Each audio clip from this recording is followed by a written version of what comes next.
Welcome to BPC news bulletin. ముందుగా headlines. 5వ అటల్ వద్ద అటల్ బిహారీ వాజ్పేయికి నివాళులు అర్పించిన ప్రధాని నరేంద్ర మోడీ.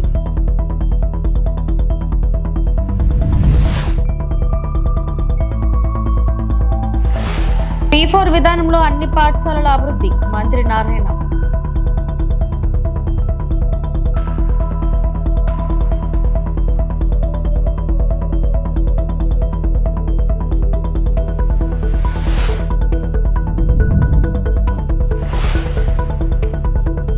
కడెం ప్రాజెక్టుకు పోటెత్తిన వరద 17 గేట్లు ఎత్తి దిగువకు నీటి విడుదల.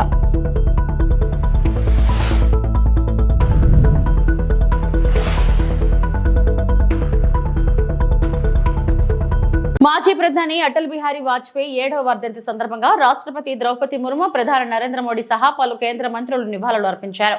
ఢిల్లీలో వాజ్పేయి స్మారక చిహ్నమైన సైదవ్ అటల్ వద్ద పుష్పాంజలి ఘటించారు. దేశ అభివృద్ధిలో వాజ్పేయి సేవల్ని స్మరించుకున్నారు.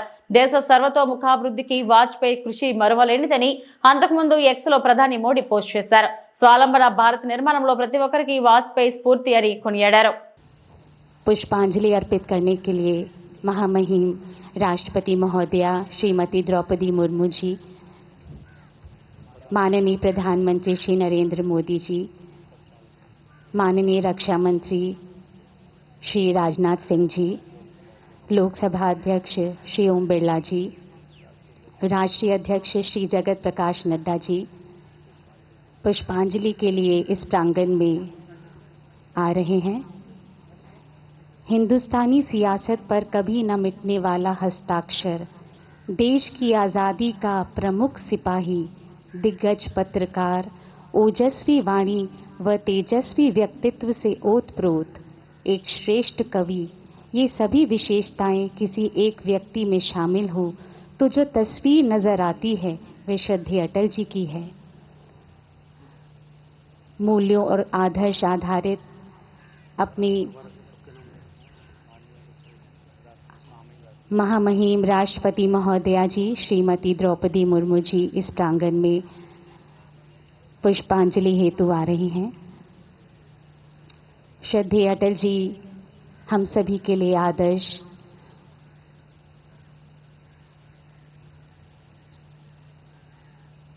माननीय राष्ट्रपति महोदया जी श्रीमती द्रौपदी मुर्मू जी पुष्पांजलि अर्पित करते हुए नतमस्तक श्रद्धेय अटल जी के प्रति.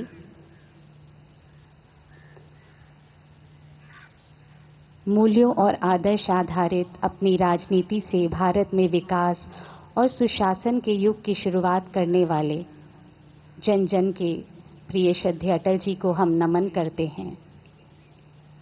माननीय राष्ट्रपति महोदया जी नतमस्तक होते हुए श्रद्धांजलि अर्पित कर रही हैं.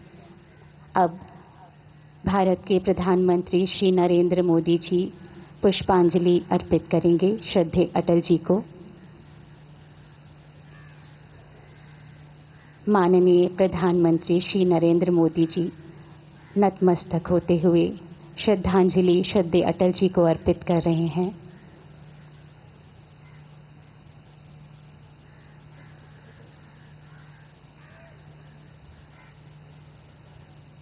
నెల్లూరు నగరంలోని 15 ఉన్నత పాఠశాలను విఆర్ హై స్కూల్ తరహాలను అభివృద్ధి చేస్తామని మంత్రి నారాయణ అన్నారు.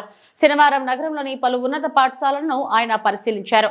ఈ సందర్భంగా మాట్లాడుతూ మున్సిపల్ పాఠశాలల అభివృద్ధిపై ప్రత్యేక దృష్టి పెట్టామన్నారు.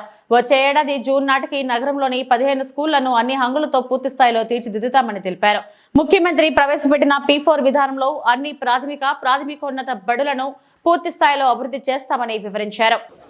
నిన్న ఈ రాష్ట్రంలో మహిళలకి ఉచిత బస్సు ప్రయాణం ప్రారంభించడం జరిగింది. మహిళల యొక్క ఆనందానికి అంతులు లేవు. ఎంతోమంది ఫోన్లు చేసి చెప్తున్నారు, సార్ మేము ఎక్స్పెక్ట్ చేయలేదు ఇంత తొందరగా మహిళలకి ఉచిత బస్సు ప్రయాణం ఇస్తారని. నిన్న ప్రజల యొక్క స్పందన చాలా చాలా అనూహ్యంగా ఉంది. అయితే నెల్లూరు తీసుకుంటే నెల్లూరు సిటీ ఎమ్మెల్యేగా నెల్లూరు ప్రజలకు ఎలక్షన్స్ ముందేదో ఇచ్చాను, అది ఒక్కొక్కటి నెరవేరుస్తూ ఈరోజు ముందుకు పోతున్నాం. పార్కులు 47 పార్కులు ఉంటే మొత్తం 47 పార్కులు ఉన్నాయి. ఆ 47 పార్కులలో 43 పార్కులు టేకప్ చేసాం. 35 అయిపోయినాయి. మిగతాయి కూడా బహుశా ఈ నెలాఖరాకు కానీ లేకుంటే నెక్స్ట్ మంత్ 15th పూర్తవుతాయి. ఇప్పుడు స్కూల్స్ టేకప్ చేసాం. నెల్లూరులో 55 స్కూల్స్ ఉన్నాయి, 1, 2 కాదు, 55 నెల్లూరు సిటీలోనే. వీటిలో 15 హై స్కూల్స్ ఉన్నాయి, 15 స్కూల్స్ హై స్కూల్స్. ఈ 15 హై స్కూల్స్ని అప్గ్రేడ్ చేయాలనే ఉద్దేశంతో విఆర్ హై స్కూల్ని యాక్చువల్గా టేకప్ చేశాను. విఆర్ హై స్కూల్ని మా పిల్లల యొక్క సపోర్టు మరియు ఎన్సిసి కంపెనీ వాళ్ళ సపోర్టు ఒక ఇంటర్నేషనల్ స్టాండర్డ్ కంటే బెటర్గా తీర్చిదిద్దారు. ఒక ఇంటర్నేషనల్ స్కూల్ కంటే ఎంతో చాలా బ్రహ్మాండంగా తీర్చిదిద్దారు. అక్కడ ఎడ్యుకేషన్ కూడా క్వాలిటీ ఆఫ్ ఎడ్యుకేషన్ చేస్తున్నారు. అదే పద్ధతిలో నెల్లూరులో ఉన్న అన్ని స్కూల్స్ 2029 ఎలక్షన్స్ కల్లా ఏ స్కూల్స్ అయితే చేయాలో చేయడానికి నిర్ణయించుకొని ఫస్ట్ ఫేజ్లో హై స్కూల్స్లోనే లోయర్ కాస్ట్ అంటే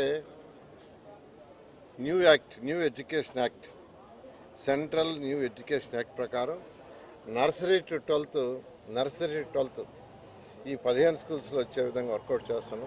సీఎం చంద్రబాబు ఏ కార్యక్రమమైనా మాపై బురద జల్లే కార్యక్రమాలు చేస్తున్నారని వైసీపీ నేత మాజీ మంత్రి అంబటి రాంబాబు పేర్కొన్నారు. పులివెందులకు స్వాతంత్రం వచ్చిందంట, ఇంతవరకు అంత దుర్మార్గమైన ఎన్నికలు ఎక్కడా జరిగి ఉండదు. అందరూ ఓటు హక్కు వినియోగించుకుంటే గ్రామాల్లోకి వెళ్లి సీరా చుక్కలు చూపించాలి. వాళ్ళు విడుదల చేసిన ఫోటోలనే Jammalamadugu market yard chairman vote వేయటానికి క్యూ లైన్ లో ఉన్నారు.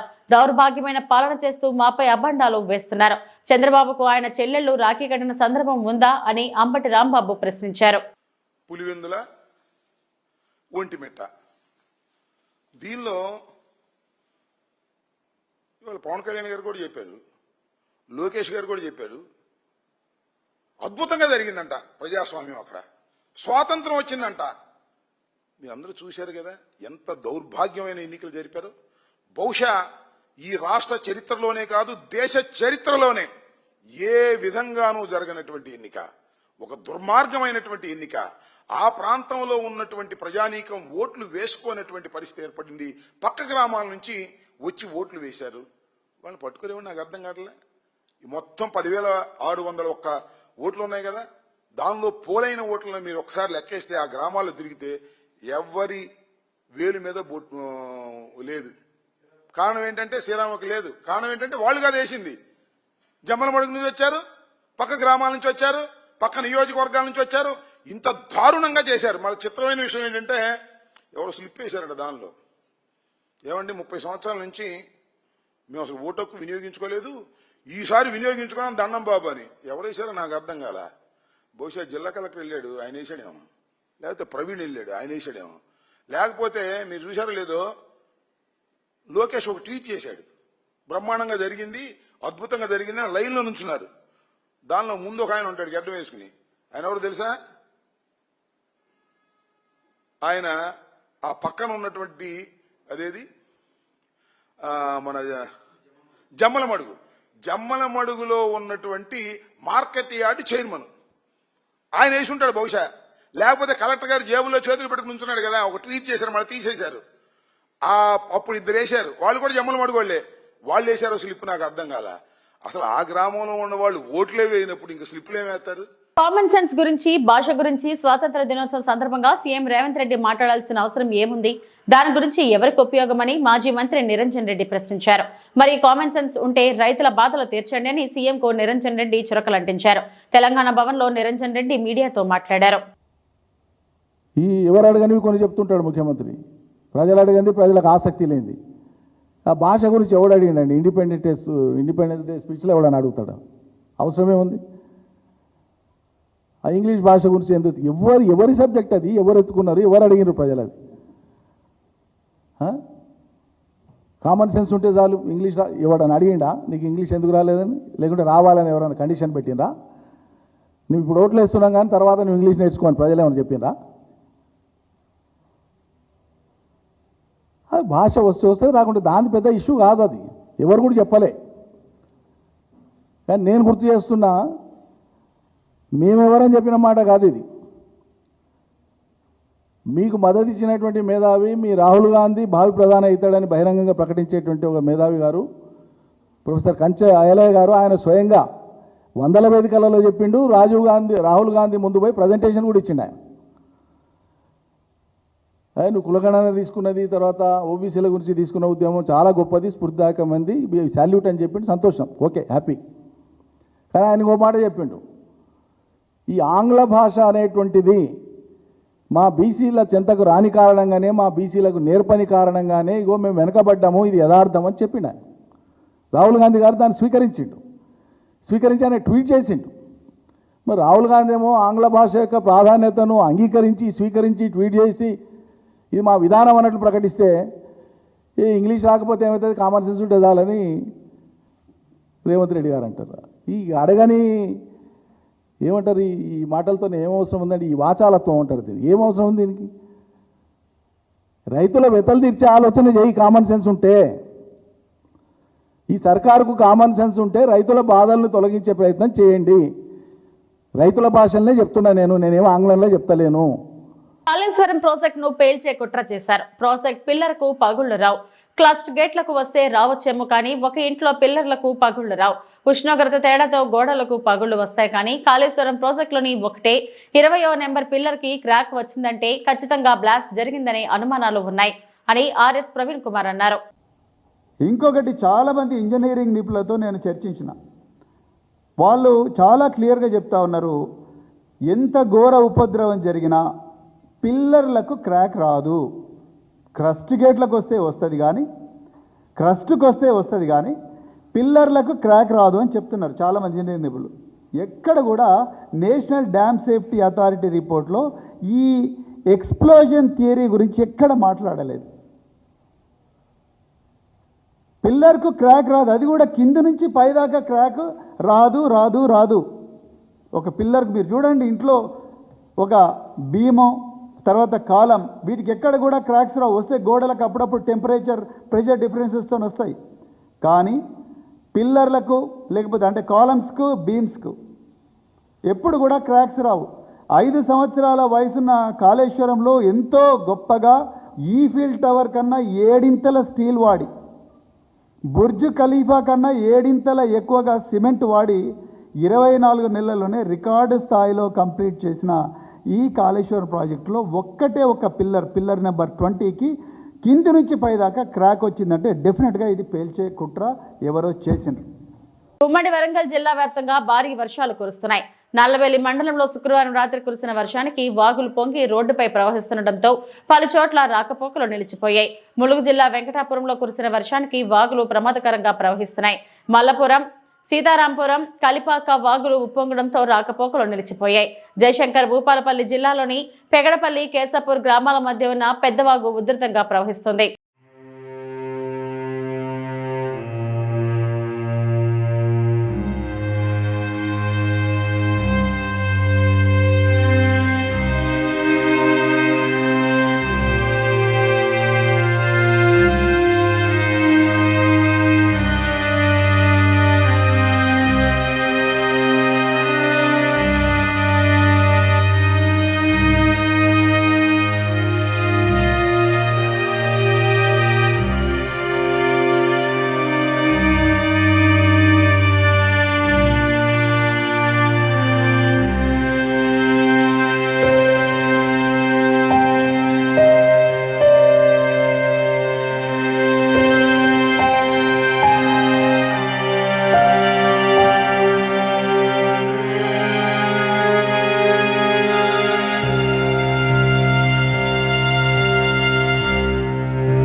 కడెం జలాశయానికి భారీగా వరద నీరు వచ్చి చేరుతుంది. దీంతో కడెం ప్రాజెక్ట్ నిండు కుండలా మారింది.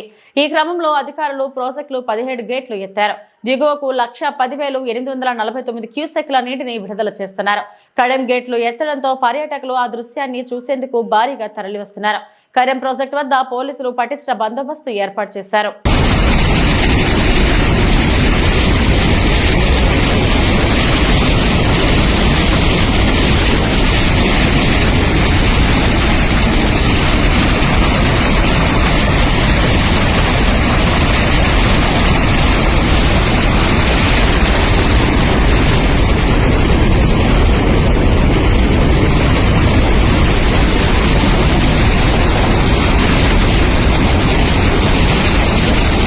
ప్రముఖ పుణ్యక్షేత్రం ఏడుపాయల వనదుర్గా మాత ఆలయం మూసివేత.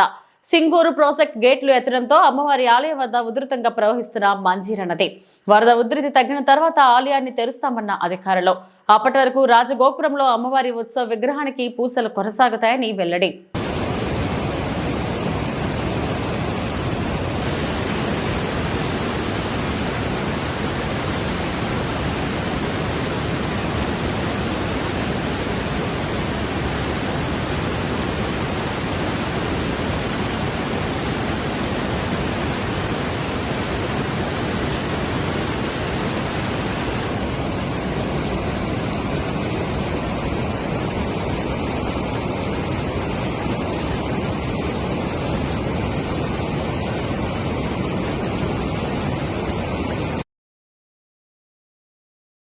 ఏలూరు జిల్లా పోలవరం ప్రాజెక్టులో ఎగువ కాఫర్ డ్యాం వద్ద స్వల్పంగా గట్టు కుంగడంతో ఆందోళనకర వాతావరణం ఏర్పడింది. అప్పర్ కాఫర్ డ్యాం ఎడమ వైపు ఎగువన 10 అడుగుల వెడల్పు 7 నుంచి 8 అడుగుల లోతున గట్టు కిందకు జారింది. శుక్రవారం ఉదయం దీన్ని గుర్తించిన అధికారులు వెంటనే స్పందించి యుద్ధ ప్రాతిపదికన ఆ ప్రాంతాన్ని పటిష్టపరిచే పనులు పూర్తి చేశారు. ఇటు ఎగువ కాఫర్ డ్యాం నుండి సీఫేజ్లు కూడా ఎక్కువగా ఉండటంతో నాణ్యతా లోపం కనబడుతుంది. ప్రస్తుతం పోలవరం వద్ద గోదావరి నీటి మట్టం 28 మీటర్ల వద్ద ఉంది. పైగా ఎగువనే జారడం తప్ప దిగువ నుంచి ఎలాంటి సమస్య లేదని, దిగువన ఇప్పటికే బట్రస్ డ్యాం నిర్మాణం పూర్తి చేసినందువల్ల ఎగువ కాఫర్ డ్యాం కట్టడానికి వచ్చిన సమస్య ఏమీ లేదని జలవనరుల శాఖ ఇంజనీర్ ఇన్ చీఫ్ నరసింహమూర్తి తెలిపారు. ఆయనతో పాటు పోలవరం ఎస్సీ రామచంద్రరావు ఆ ప్రాంతాన్ని సందర్శించి గట్టు అంటలు జారినంత మేర పటిష్టపరిచే పనులు చేయించామని తెలిపారు.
అన్నదాత సుఖీభావ పథకం ద్వారా రైతుల ఖాతాల్లో నిధులు జమ కావడంతో ముఖ్యమంత్రి నారా చంద్రబాబు నాయుడుకి కృతజ్ఞతలు తెలుపుతూ నాతవరం మండలం డి ఎర్రవరం గ్రామం నుండి నాతవరం వరకు భారీ ట్రాక్టర్ ర్యాలీ నిర్వహించారు.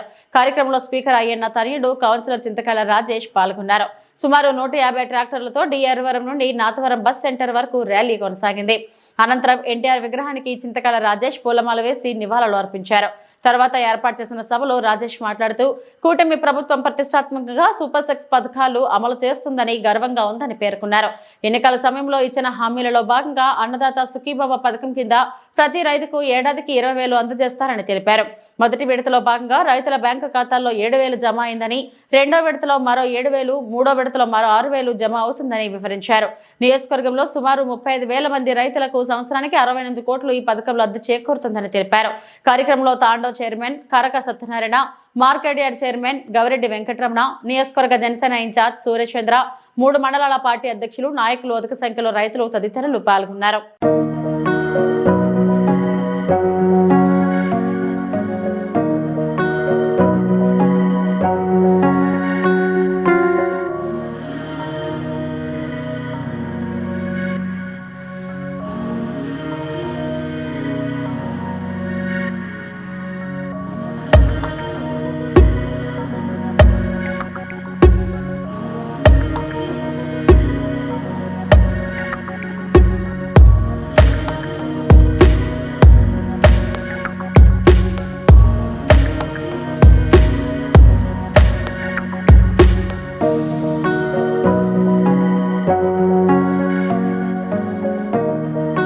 సీఎం చంద్రబాబుకి శాపనార్థాలు పెట్టడం జగన్ ఫ్రస్ట్రేషన్ కి నిదర్శనమని టీడీపీ జాతీయ అధికార ప్రతినిధి, Andhra Pradesh environment management corporation chairman Polamreddy Dinesh Reddy అన్నారు. నెల్లూరులో టీడీపీ జిల్లా కార్యాలయంలో విలేకరుల సమావేశంలో ఆయన మాట్లాడుతూ వయసు కేవలం ఒక నెంబర్ మాత్రమే అని, బాబుకి పనిచేయడంలో వయసుతో సంబంధం లేదని అన్నారు. జగన్ కి ఛాలెంజ్ చేస్తున్న అభివృద్ధి సంక్షేమం గురించి చర్చకు సిద్ధమా అని ఛాలెంజ్ విసిరారు. సంక్షేమం అందించడంలో మరో విజయం స్త్రీ శక్తి, మహిళలకు ఉచిత బస్సు ప్రయాణమని, రాష్ట్రం సుభిక్షంగా ఉండటం చూసి భరించలేని జగన్ మతి భ్రమించి మాట్లాడుతున్నారని అన్నారు. గత ప్రభుత్వంలో జగన్ చేసిన అరాచకాలకు ప్రజలు ఇప్పటికే బుద్ధి చెప్పారని అన్నారు. ఇప్పటికైనా జగన్మోహన్ రెడ్డి మారకపోతే ఆయన పార్టీ భూస్థాపితం కావడం తథ్యమని అన్నారు. మన జగన్మోహన్ రెడ్డి గారు ప్రెస్ మీట్ పెట్టి ఆయన మాట్లాడిన వ్యాఖ్యలు ఏవైతే ఉన్నాయో అవన్నీ కూడా చాలా అనుచిత వ్యాఖ్యలు. ఒక పక్కన జగన్మోహన్ రెడ్డి గారు నారా చంద్రరెడ్డి గారికి వయసు అయిపోతుందని చెప్పి ఆయన నరకానికి వెళ్తాడని చెప్పి ఇలాంటి అనుచిత వ్యాఖ్యలు చేసి ఇవాళ జగన్మోహన్ రెడ్డి గారు ఏం ప్రూవ్ చేయాలనుకుంటున్నారో నాకైతే అర్థం కావట్లేదు. ఒకటైతే క్లియర్ గా అర్థమవుతుంది, election results ZPTC election results లో క్లియర్ గా ఓడిపోయారు. గతంలో జనరల్ ఎలక్షన్ లో మేము తెలుగుదేశం పార్టీ కూటమి అభ్యర్థులు రాయలసీమలో బాగా వేయడం జరిగింది. ఇవాళ వైఎస్ఆర్సీపీ ఫౌండేషన్ కూడా కదిలిస్తూ వచ్చిన రిజల్ట్ ని చూసి జగన్మోహన్ రెడ్డి గారు ఫ్రస్ట్రేషన్ లో ఏం మాట్లాడుతున్నారో ఆయనకే తెలియకుండా మాట్లాడుతున్నారు. ఇవి ఇప్పటివరకు నా బులెటిన్ అప్డేట్స్. నమస్తే.